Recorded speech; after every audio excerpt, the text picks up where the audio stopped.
Hey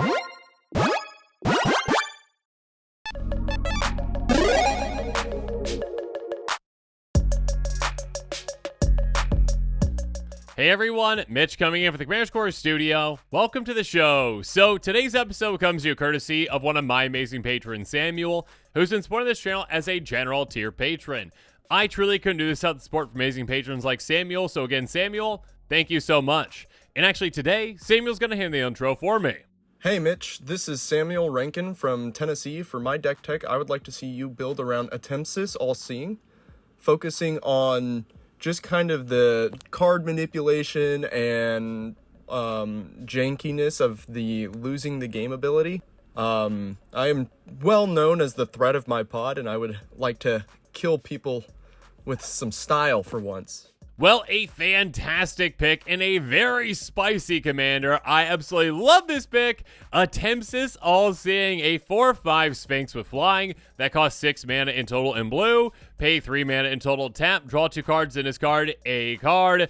On top of that, though, whenever Atemsis All-Seeing deals damage to an opponent, you may reveal your hand. If cards with at least 6 different converted mana costs revealed this way, that player loses the game. Basically, I got a bunch of different things in my hand. You lose. So keep in mind a couple of big factors here. Number one, okay, this commander can actually be a draw engine for you. Not all that efficient, but still very effective when needed. Being able to actually, loot, but also gain advantage out of that. Again, draw 2, discard 1.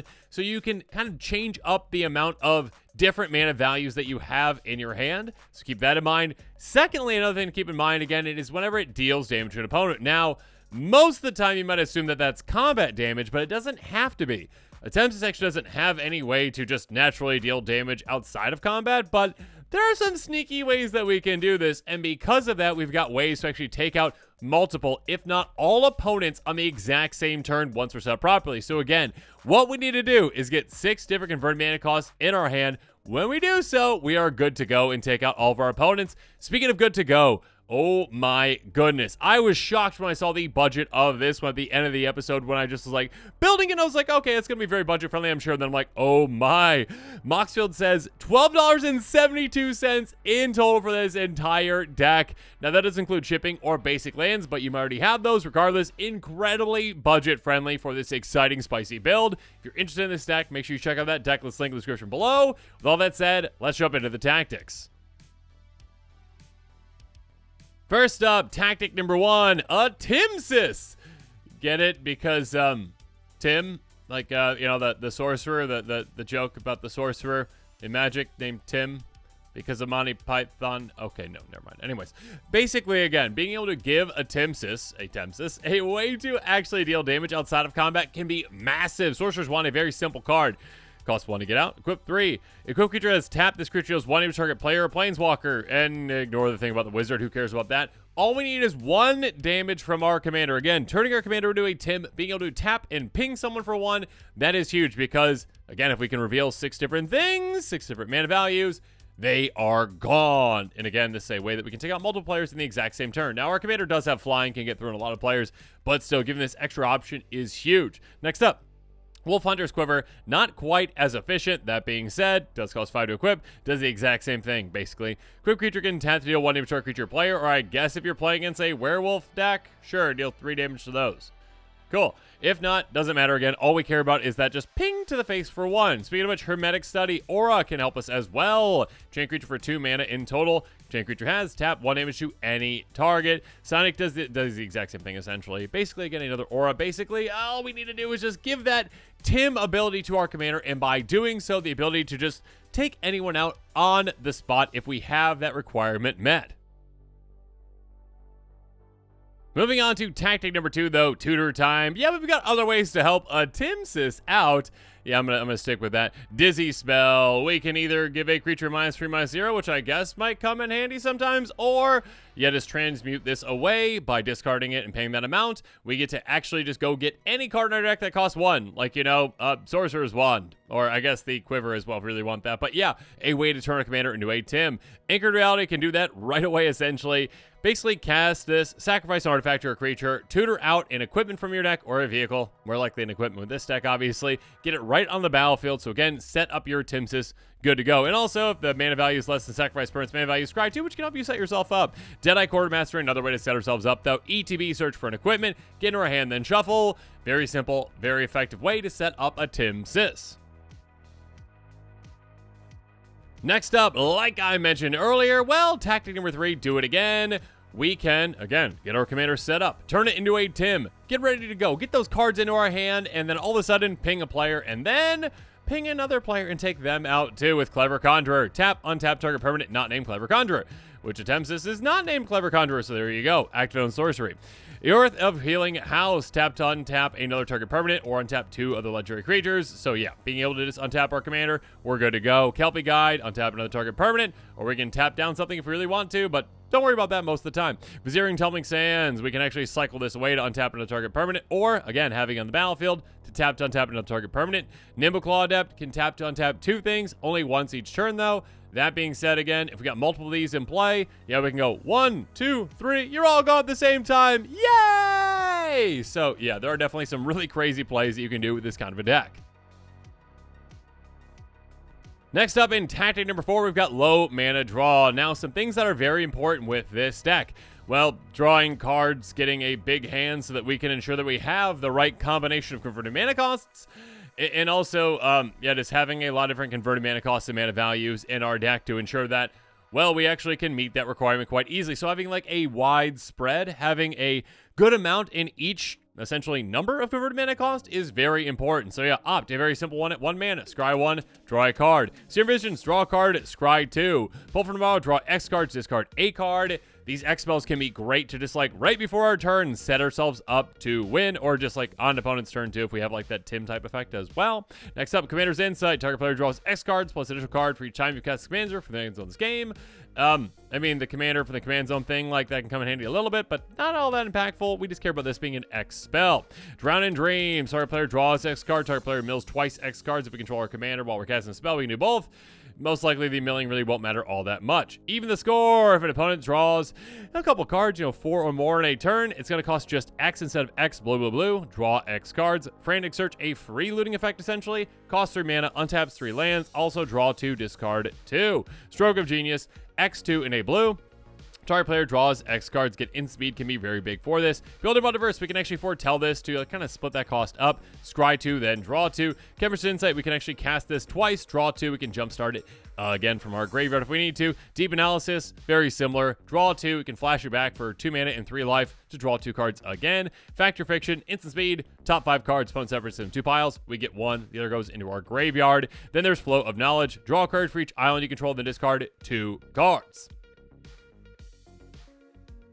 Next up, tactic number 5, high mana draw. Again, getting the higher amounts, we want a spread, essentially, of our mana, of our cards, so we can have a good amount of opportunities to get to the cards that we need to have a hand that can actually just win this the game, or more so lose an opponent the game. Regardless, Change Ingenuity, a great one. Instant speed, 5 mana, draw 3 cards. Laquatus' creativity can be incredible once we're set up properly. Target player basically doubles their hand size, draws equal number of cards in their hand, then discards that many cards. So again, if we got, say, 6 cards in our hand after we cast this would be the 7th, then we can go up to 12 cards, and then in those 12 cards, if we've got, again, 6 cards with different converted mana costs, and keep in mind, lands count as well as a 0, we can get there and we can say, oh, okay, we're ready to go. We're good to go. We got those cards and you're gone. Next up, Muldrifter. Again, evoke this just for 3 mana essentially, but it does cost 5 in total. Draw 2 cards on ETB. Precognitive Perception. If you cast during main phase, scry 3, then draw 3. So this can really help you set yourself up. Or again, in speed, draw 3. Rush of Knowledge, Sorcery Speed. Draw cards equal the highest converted mana cost among permanents you control. With your commander, that would be 6. Tidings, 5 mana, draw 4. Boon of the Wishgiver, draw 4 at Sorcery Speed for 6 mana, or cycle it away for a single mana. Flow of Ideas, draw a card for each island you control, which can be quite a bit. Again, in a mono blue deck. Yeah. Inspiring Refrain. Draw 2 cards, exile with 3 time counters on it. You can spend it for 2 in a blue for 3. So basically, again, just a way to, again, it does cost a good amount to actually play this, but it can actually just keep replaying itself, or you can just suspend it that very first time to save on mana. Mental Journey, draw 3 for 6 mana instant speed, or early on in the game, basic land cycle it away for just 1 and a blue. Or, I mean, if you already have another 6 mana value in your hand and you need a 0, go get that island. Perfect. Opportunity. Target player draws 4 at instant speed for 6 mana. Rowdy Research. Costs 1 cast for each creature that attack this turn. Draw 3 cards. That can be a lot. Again, like an opponent like attacks someone else, or even you, whatever, with 6 creatures. Cool. This costs just 1 mana to draw 3. Dig Through Time. Again, another card that can reduce its cost a ton down to basically nothing. 6 blue, blue, but it can cost just blue, blue by delving away that cost. Look at the top 7 cards of your library. 2 go in your hand. The rest of your library in any order. And then Treasure Cruise is going to be at delve at 8 as well. But again, you can just cast for a single blue mana, draw 3 cards. Basically, it's just a recall. Moving on, though, we've got the Golden Pig of this deck, the #1 card out of our 99, and in my opinion, that is Strisky Deckophile, a 1/3 human wizard for 1 and a blue. You have no maximum hand size. At the beginning of your upkeep, if you have exactly 13 cards in your hand, you win the game, and by paying 4 mana, essentially, you draw a card. So, first up, this is a good kind of like, just in case I've got another way to win the game with this deck, I can get to that 13 quite easily again with all this card draw that I have. But most importantly, giving you maximum hand size can be huge because obviously the more cards you have in your hand, the more cards you can keep, and the more likely it is that you can meet that requirement for your commander to have those 6 different mana values. So yeah, for all those reasons, it's a fantastic card for this deck. Definitely worthy of the title of Golden Pig. Next up, though, let's move on to our next tactic, Rock On. And first up, yeah, very similarly, we've got yet another way to gain to maximum hand size, but this one on a Mana Rock, actually. Artifact for 3, no maximum hand size, so again, for those reasons I just listed, that's why it's fantastic. This taps for 1 mana of any color, though. Everflowing Chalice, a very flexible Mana Rock, 2 mana taps for 1, 4 taps for 2, etc., etc.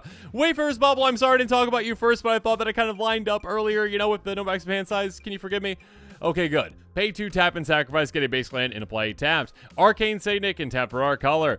Fractured Power Stone can tap for a colorless. Again, most of these don't really matter. You're in a monocolor deck, it doesn't really matter what they tap for. Mind Stone can tap for our colorless as well. Pay 1, tap, sacrifice, draw a card. Prismatic Lens taps for a colorless, or we can filter our mana if we really need to. Solar Transformer does enter the battlefield tapped, can tap for blue essentially 3 times for us, or a colorless. Again, most of the time that doesn't really matter all that much. Iron Crag can tap for a colorless, and also we can make our commander hit more, I guess, if we really want to make this new equipment, which I guess that could be another way to win, technically. Like, our commander is evasive, so there you go. Voltron it.